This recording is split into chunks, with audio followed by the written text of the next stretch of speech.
Peacemakers of Christo. இயேசுவில் அன்பார்ந்த சகோதர சகோதரிகளே, ஒரு நாள் சாத்தானானவன் திருப்தி அடைந்தான்.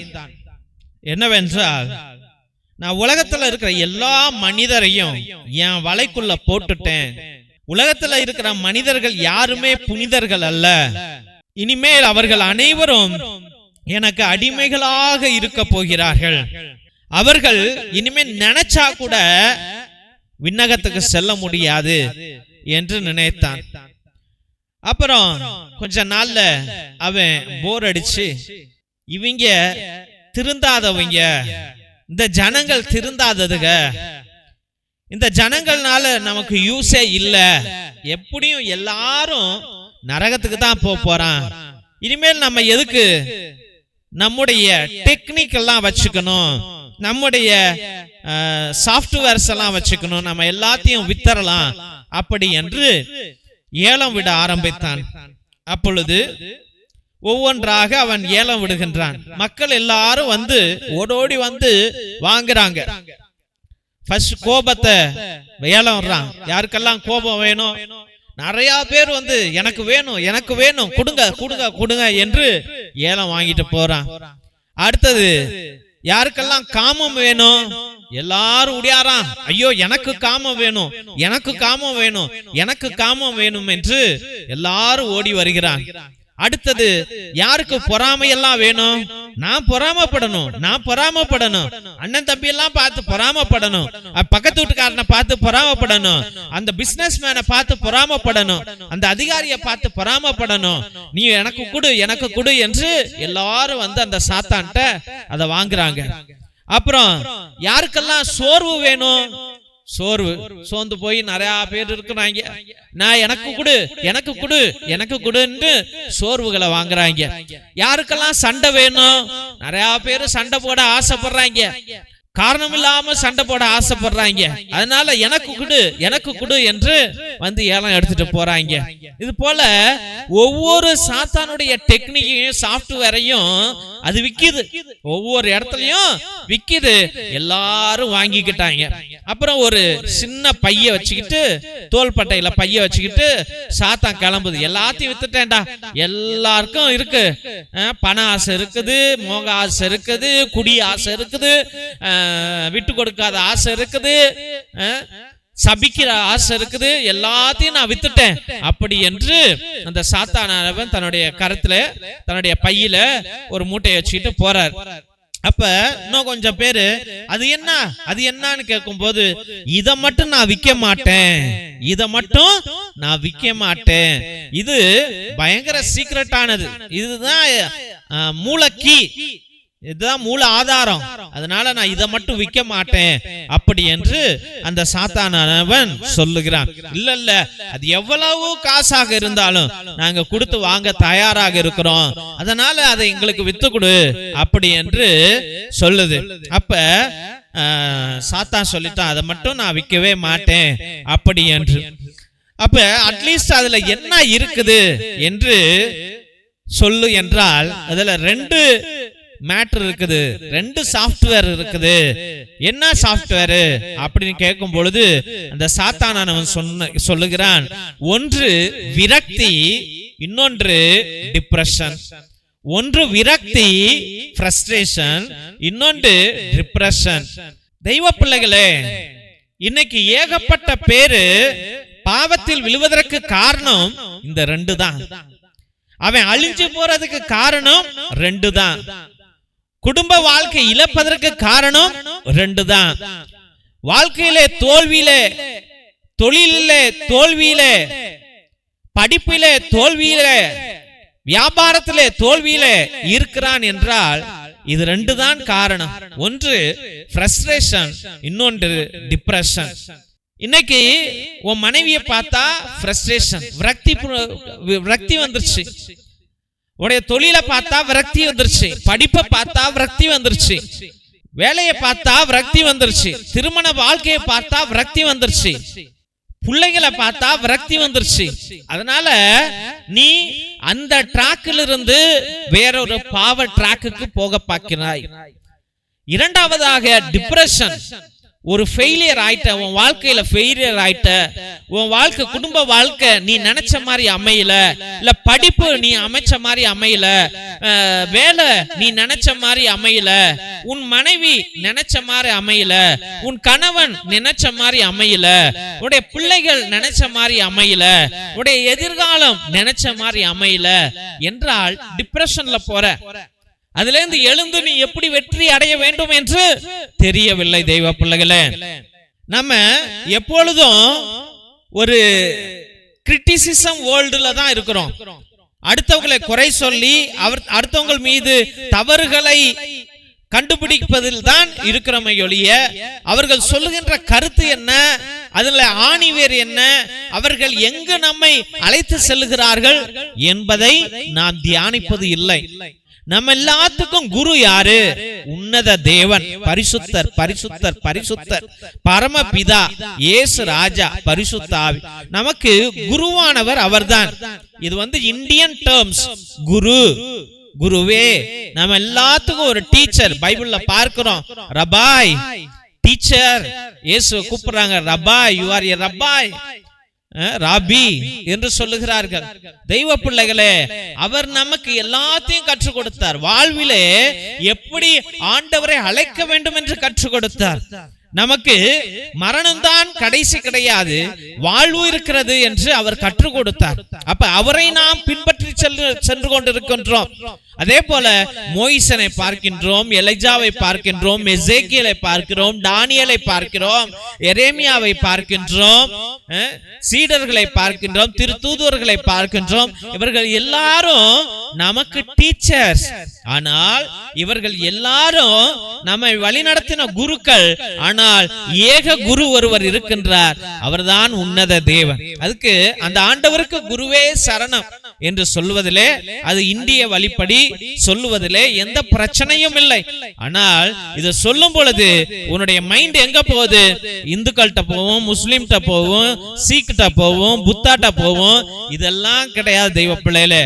உன் எண்ணங்கள், உன்னுடைய மனது நம்ம ஆண்டவரை நோக்கி செல்ல வேண்டும்.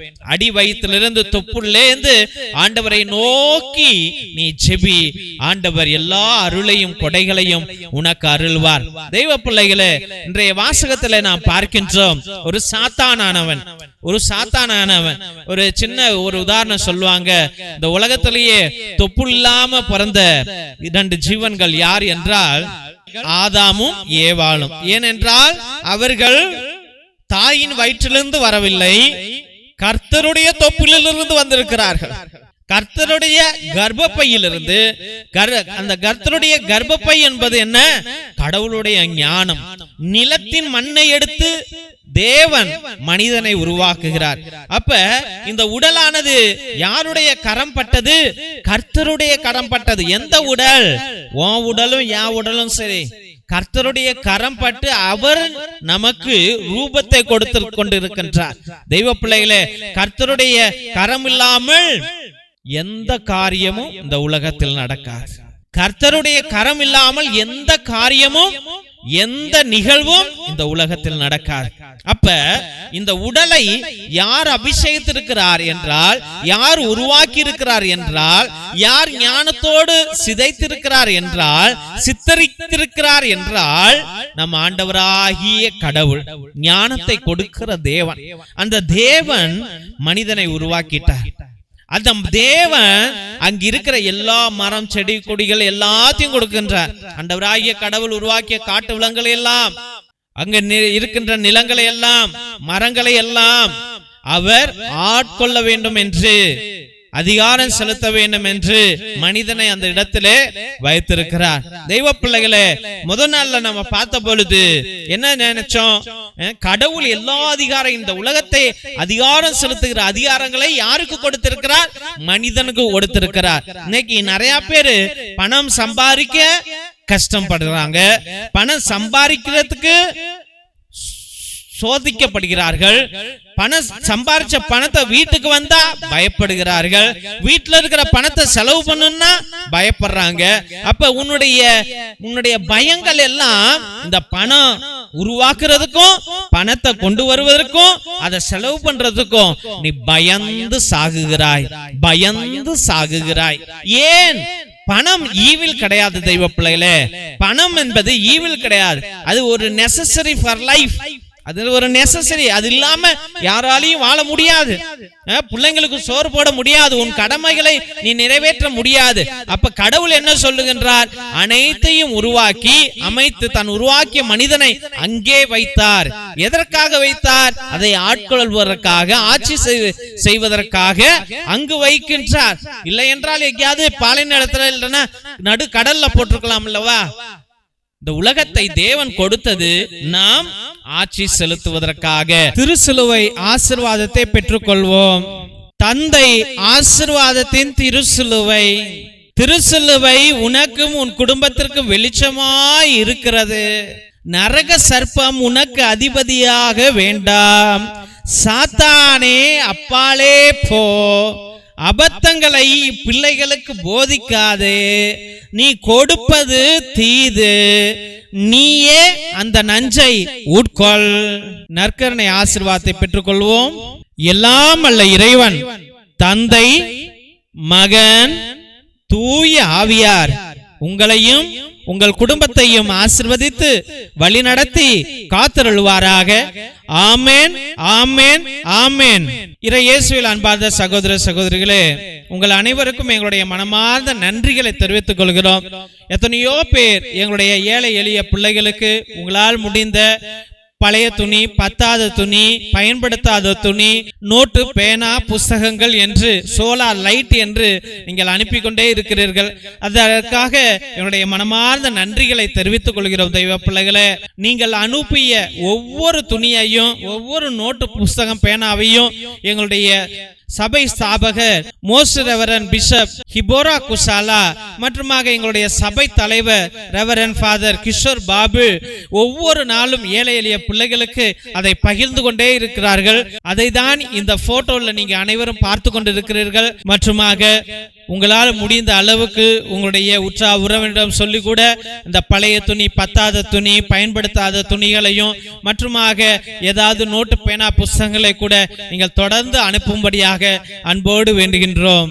மற்றுமாக தெய்வ பிள்ளைகளே, ஒவ்வொரு நாளும் மதியம் 3 மணியிலிருந்து 5 மணி வரைக்கும் தேவனோடு ஒன்றித்து இறை இரக்கத்தின் ஜெபமாலை, நற்கருணை ஆராதனை, நவநாள் மற்றுமாக உன்னத திருப்பலியை உங்களுடைய கருத்துகளுக்காக 2 மணி நேரம் ஒரே குருவானவர் ஜெபிக்கிறார் என்றால் உலகத்துல எங்கேயுமே நடக்கல.